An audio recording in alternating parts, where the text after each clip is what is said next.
حضرت عمر رضی اللہ تعالیٰ عنہ کا دربار لگا ہے. ایک شخص کو پکڑ کر لوگ لے آتے کہ شخص نے ہمارے باپ کو قتل کر دیا. حضرت عمر رضی اللہ تعالیٰ عنہ نے پوچھا کیا ماجرا ہے بھائی؟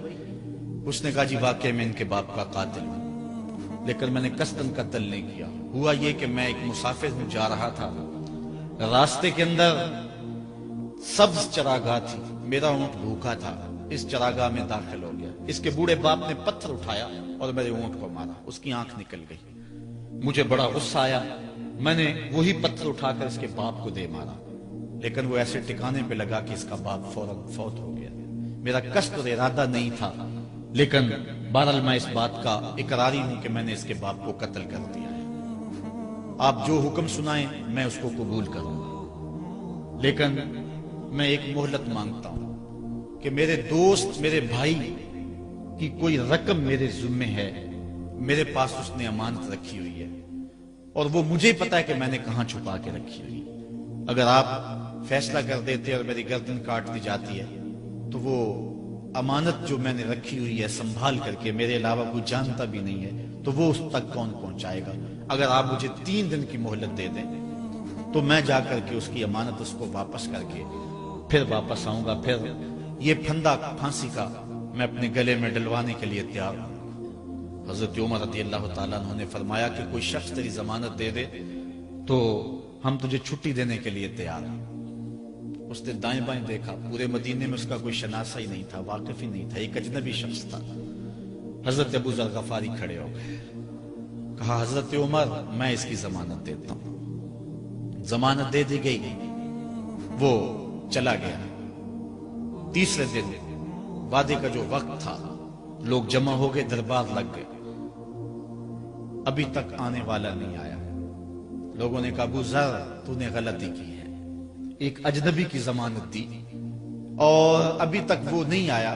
اور میاں صاحب فرماتے ہیں ایک بار جو بھائیں اڑ جاندے ہو پھر کدی نہ پھنس دے دے. ظاہر ہے وہ چلا گیا، واپس تو نہیں پلٹ کے آئے گا، اسے پتا ہے کہ آگے سیدھی سیدھی میری موت ہے، تو تم نے یہ کیا غلطی کی؟ خیر آپ نے فرمایا کہ اگر وہ نہ آیا تو یہ پھانسی کا پھندا میرے گلے میں ڈال لینا، لیکن بہرحال میں نے اس کی ضمانت دی. کچھ عرصہ بیتا کہ دور سے گرد و غبار اڑتا ہوا دکھائی دیا. جب صورت واضح ہوئی تو وہی شخص تھا. حضرت عمر فاروق رضی اللہ تعالیٰ عنہ کے دربار میں کھڑا ہو کہنے لگا حضرت کسی وجہ سے تاخیر سے پہنچا ہوں، معذرت چاہتا ہوں، اب جو حکم ہے پورا کیجیے. حضرت عمر رضی اللہ تعالیٰ عنہ اس کے پھانسی کے احکامات جاری کر چکے تھے. آپ نے فرمایا کہ ابو ذر یہ بتا کہ تو نے اس کی ضمانت کیسے دی جب تو اسے جانتا نہیں تھا؟ تو سن حضرت ابو ذر غفاری نے کیا کہا ایک اجنبی میرے محمد کے مدینے میں پناہ مانگ رہا تھا اور اس نے چاروں سمت دیکھا اور کوئی شخص نہیں تھا جو اس کو امان دیتا اور اس کی ضمانت دیتا، تو میں نے اس لیے ضمانت دے دی کہ نہ بھی آیا تو اپنی جان چلی جائے گی. کل کو یہ تو نہیں کہے گا کہ محمد کے مدینے میں کسی نے ضمانت مانگی تھی، پورے شہر میں کوئی ضمانت دینے والا نہیں تھا. اس کو کہا کہ انہوں نے تو ضمانت دے دی، میاں اب تو بتا کہ تو چلا گیا تھا، تجھے جانتا کوئی نہیں تھا، نہ پلٹ کے آتا تو تجھے کوئی پوچھنے والا نہیں تھا، تو تو نے یہ دوبارہ موت کے منہ میں کیوں اپنا سر رکھا ہے؟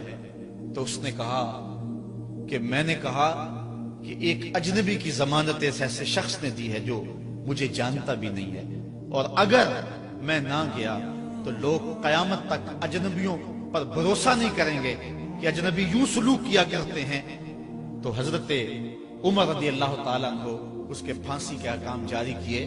تو جن کے باپ کو قتل کیا تھا وہ بیٹے کھڑے ہو گئے، کہنے لگے تاریخ کی کالک ہم اپنے منہ پہ ملیں گے، ہم بھی اپنے باپ کے قاتل کو معاف کر دیتے ہیں. یہ ہماری تاریخ ہے، یہ ہماری کہانی ہے. لیکن آج ہم کس جگہ پہ کھڑے ہیں اور کیا ہماری صورتحال ہے؟ نہ ہمارا کردار رہا اور نہ ہمارا کوئی تشخص رہا. آج ہم نے اپنا تشخص بھی مٹا کے رکھ دیا، اپنے طرز زندگی بھی بدل دی.